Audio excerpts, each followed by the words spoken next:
Spam has a reputation of being mystery meat in a can, something overly processed, maybe even a little sketchy. But when you see how it's actually made, the reality might surprise you. From basic everyday ingredients to the factory process, we're about to show you how Spam is really made and why millions of people still love it. Let's first address the elephant in the room, which is Spam's reputation as mystery meat.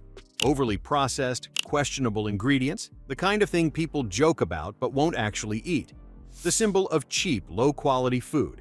The thing you only eat when there's literally nothing else. And a lot of that skepticism makes sense. It comes in a can. It sits on a shelf for years without refrigeration. It's pink, gelatinous, and doesn't look like any meat you'd recognize. So the question everyone asks is, what's actually in there? What kind of meat are we talking about? What are they doing to it to make it last that long? And why does it look like that? The truth is, Spam isn't mystery meat. It's not scraps and it's not leftovers. The ingredients are shockingly simple, and the process way more straightforward than you'd think. We're going to break down every ingredient, every step, every machine, and by the end of this, you'll know exactly what Spam is and why it's been one of the best-selling canned meats in the world for over 85 years. Here's what most people don't realize about Spam. The ingredient list isn't long. It's not hiding anything. There are no unpronounceable chemicals or vague terms like meat byproducts. Just 6 ingredients: pork, salt, water, potato starch, sugar, sodium nitrite. That's the entire formula. So let's walk through how those 6 ingredients become the canned meat that's sold in 44 countries and eaten by millions of people every year. The meat comes from 2 familiar cuts: pork shoulder and ham. Trucks deliver it fresh to the factory, where it's kept refrigerated until it's ready to be processed.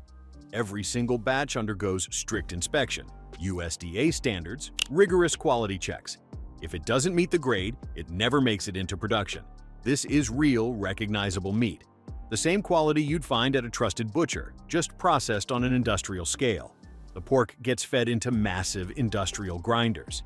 These powerful machines break the meat down into a fine, uniform texture, smooth and perfectly consistent. This step is crucial. Spam's signature texture isn't accidental. It's carefully engineered to slice cleanly, fry evenly without falling apart, and hold its shape perfectly inside the can. The precision grinding ensures every single batch delivers the same quality every time.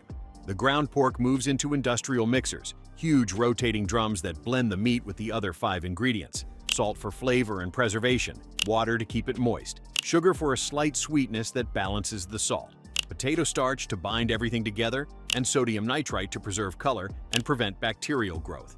The mixers churn everything together slowly, thoroughly, until the texture is completely uniform, and the mixture becomes a thick, smooth paste, pink, dense, and ready to be shaped. In the next step, the meat mixture gets pumped into rectangular molds through automated filling machines that portion it into exact weights.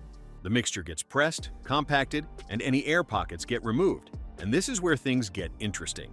The meat doesn't get cooked before it goes into the can, it gets cooked inside the can.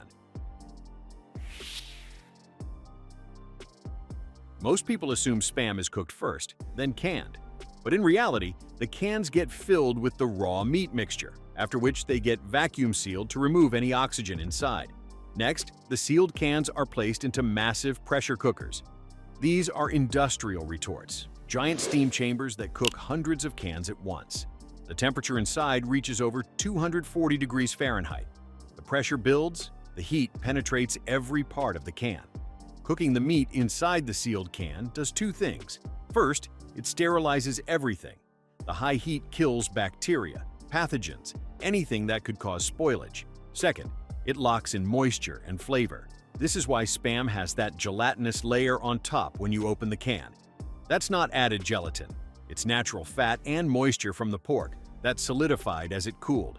And this process, cooking inside a sealed, airtight can, is exactly why Spam can sit on a shelf for 2 to 5 years, sometimes longer, without refrigeration.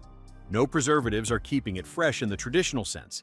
It's the process that preserves it. So let's go back to those 6 ingredients: pork, salt, water, potato starch, sugar, sodium nitrite. Compare that to most processed foods. A frozen dinner, 20+ ingredients. A bag of chips, sometimes up to 15. Even some natural protein bars have ingredient lists that wrap around the package. Spam has 6: ground, mixed, cooked, and canned on an industrial scale. But processed doesn't automatically mean bad. It just means it's been transformed from its original state. Cheese is processed, bread is processed, yogurt is processed. The difference is how much and what's added. And in Spam's case, what's added is quite minimal. The potato starch binds the mixture, so it holds its shape. Without it, Spam would crumble when you sliced it. The sugar balances the salt. The water keeps it moist. The sodium nitrite is there for 2 reasons. It preserves the pink color, and it prevents botulism, a deadly toxin that can grow in low-oxygen environments like sealed cans. It's the same preservative used in bacon, ham, hot dogs, and deli meats, and it's been used for over a century. That's it. Just pork, a handful of common ingredients, and a preservation process that's been perfected over decades. No fillers, no meat byproducts, no mystery. So, how did a canned meat from Minnesota become a global icon? Spam launched in 1937, but it didn't become famous until the US military started buying it by the millions during World War II. Why? Because it solved a massive logistical problem. Soldiers needed protein, but fresh meat needs refrigeration. It's heavy. It's hard to transport across oceans and into war zones. Spam, on the other hand, lightweight, shelf-stable, could sit in a supply crate for months and still be safe to eat. The US military shipped over 150 million pounds of Spam to troops during World War II. It fed soldiers in Europe, the Pacific, North Africa. After the war, Spam didn't disappear. In places like Hawaii, Guam, South Korea, the Philippines, and Okinawa, regions with a strong US military presence, Spam became part of the local food culture. It wasn't just a ration anymore. It was affordable, accessible, and versatile. In South Korea, it became a popular gift during holidays. In the Philippines, it's fried for breakfast with rice and eggs. In Guam, it's grilled at barbecues. And in Hawaii, Spam became so ingrained in the culture that it's now considered a local staple. And because while Spam isn't fancy, it's cheap, it lasts, it's easy to cook. You can fry it, grill it, dice it into fried rice, add it to ramen, or eat it straight from the can. For families on a budget, for island communities with limited access to fresh meat, for anyone who needed a reliable source of protein, Spam made sense. It wasn't about gourmet cuisine, it was about practicality. And over time, that practicality turned into tradition. Today, Spam is sold in 44 countries. Hormel produces over 44,000 cans per hour. And in some places, it's not just accepted, it's celebrated. Which brings us to one of the most iconic Spam dishes ever created. Spam Musubi, a slice of grilled Spam, a block of rice, a strip of seaweed wrapped around it. Simple, portable, delicious. It looks like sushi, but it's not. It's something entirely its own, and it's everywhere in Hawaii. Gas stations, convenience stores, lunch trucks, beaches, farmers markets.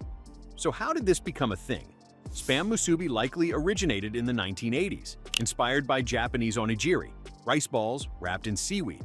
But instead of fish or pickled plum, someone swapped in Spam, and it worked perfectly. The Spam is salty and savory. The rice is soft and slightly sweet. The seaweed adds a hint of umami and holds everything together. And because it's portable and doesn't need to be refrigerated for a few hours, it became the ultimate grab-and-go food. Spam went from a World War II ration to a pantry staple, to a beloved ingredient in one of Hawaii's most iconic dishes. And that's the real story of Spam. It's not mystery meat. It's just meat, processed, preserved, and designed to last. It's a product that fed soldiers, sustained communities, and became part of food cultures around the world. So now I'd love to hear from you in the comments. Have you tried Spam? And if so, how do you eat it? Fried with eggs? In ramen? As musubi? Or are you still on the fence? And if you enjoyed this deep dive into how iconic foods are actually made, hit that like button and subscribe. We've got more factory tours, food science, and myth-busting breakdowns on the way. Until next time, thanks for watching.